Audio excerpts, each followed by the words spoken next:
Hi everyone, welcome to our channel. If you're new here, we talk about indie games and a couple working together. And if you're already one of our subscribers, welcome, and Ferb is greeting you.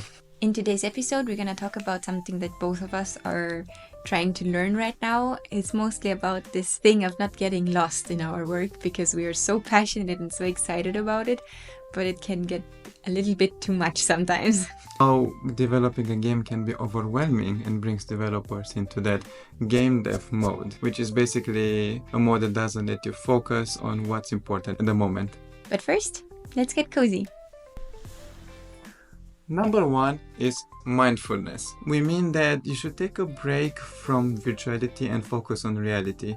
What game developing does to one is they create this game dev mode, as we mentioned earlier. You are aware that it's a reality. You feel maybe dizzy, maybe unfocused, and you find every task to be difficult to achieve.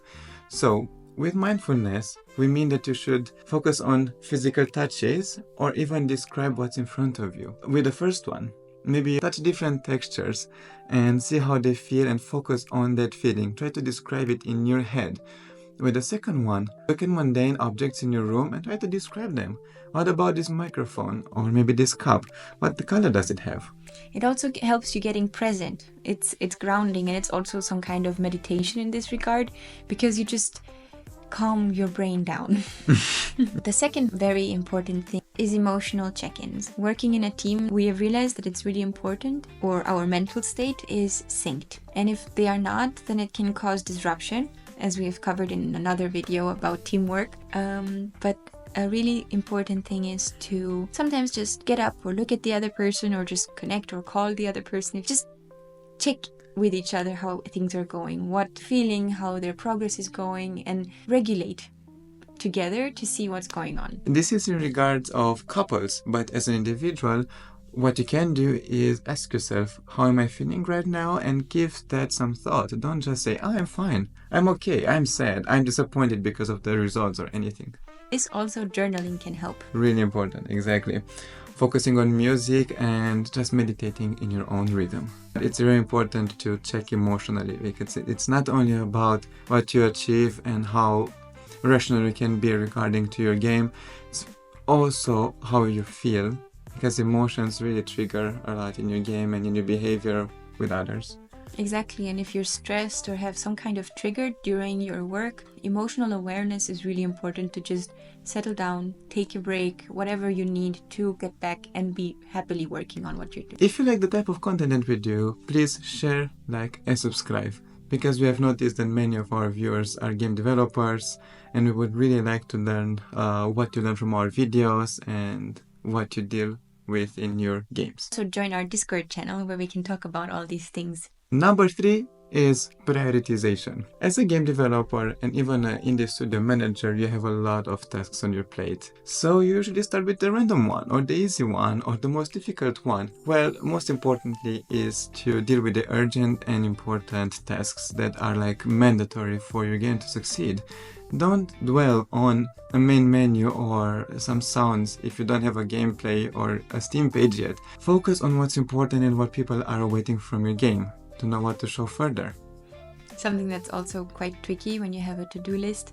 You tend to start working on something and then some unexpected things that still end up needing to be done appear. And in the end of the day, you maybe did 20 things, but not on the list. And then you can tick them off. It won't be the satisfaction in the end, but those were still necessary. Number 4 is having real breaks. And what I mean with real break, mental reset from what you were working on. You can get so focused and so obsessed almost with what you're doing that you all see all the flaws, that you see all the things that are not going well. But a mental reset means to actually stop doing what you're doing, get up, do something completely different, not related to screens because those we have enough. Go and wash dishes or clean something. Maybe cook your dinner or go shopping. Something totally unrelated and something that makes your mind just shut off and not think about what you're doing, because in the back of your mind it might be processing, it might be finding amazing solutions, and once you sit back down at your game you will see it completely differently.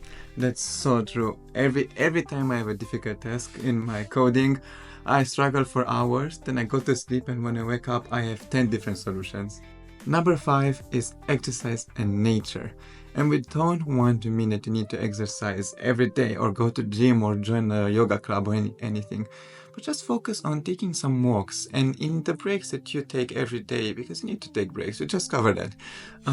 Focus on walking or maybe stretching, on a different activity that takes your mind off coding and on screens. And keeps you healthy, because your body does not profit from sitting 12 hours a day. Yeah, you will end up with back pain.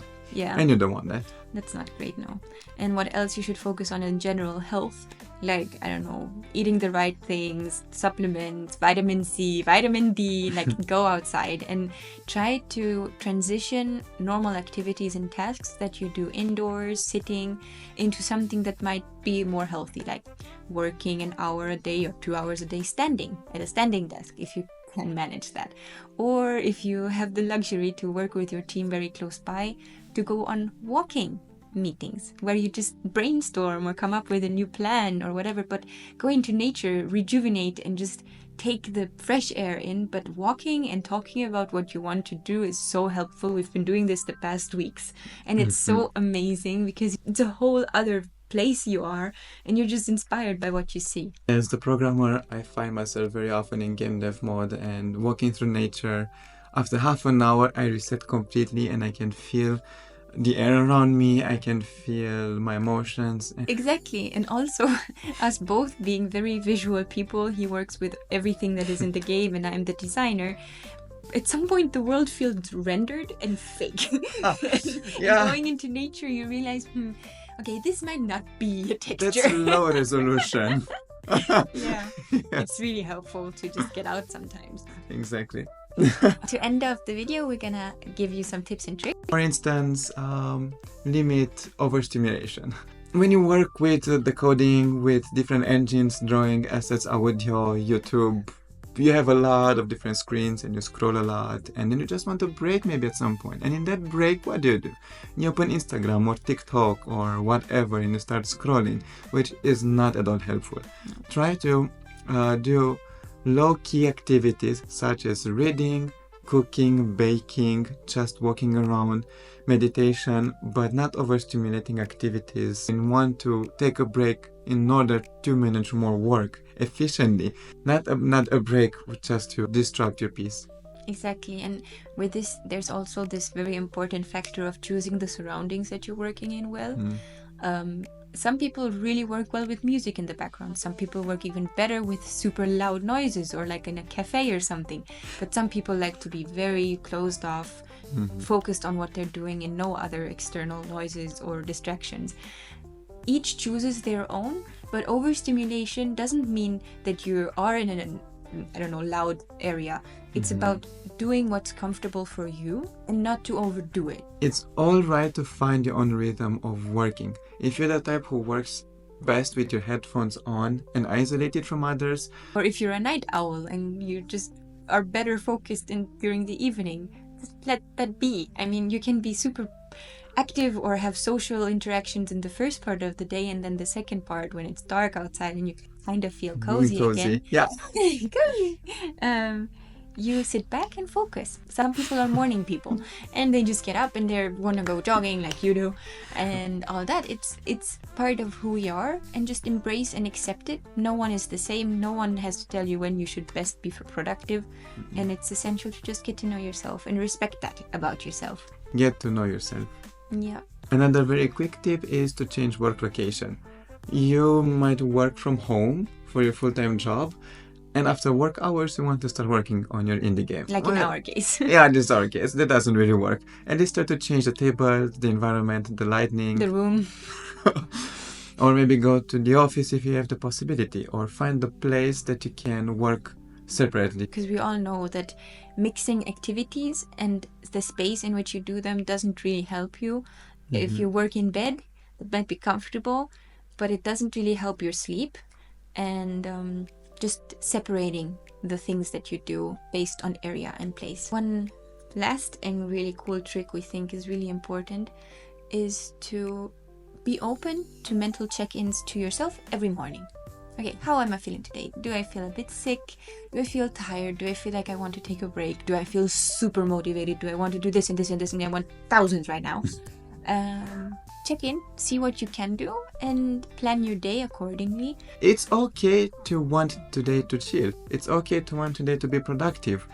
I know on the long run, it's the best to listen to your body and to your emotions. Sometimes it's okay for us to force ourselves to go through some tasks like making YouTube videos and posting them regularly for our fans and for YouTube algorithm to catch what we're doing. Totally understandable. But if it's a day where you feel tired, give yourself some space. Don't work 8 hours that day, maybe just work 5 to 6. Let's say it's Saturday and you wake up wanting to work on your indie game. I think one thing that is very important to consider and keep in mind is that we're all human, and we sometimes have tendencies also to procrastinate or to just not feel motivated. And the thing is that motivation is a great thing to work on, but it is not always there. It can fluctuate quite a bit. And the thing is that if we are only based on motivation, then once it's gone, we will not have any progress. And therefore, we need to be disciplined. And it's a very uncomfortable term sometimes. But if you get used to being uncomfortable, you will see how worth it is, and you will see the progress that you reach, whether you're comfortable or especially once you show up and do the thing. Thank you so much for watching our video. If you want to see something funny, check out this one where she's playing my old indie games. Thanks for sticking till the end. Like, share and subscribe. It helps us a lot, and we look forward to seeing you in the next video. Bye. Bloopers. We have no bloopers. Oh, we should. Verb. Verb. Hi, verb. Some people are morning birds. Bird? Birds. Morning. Birds. Are morning people.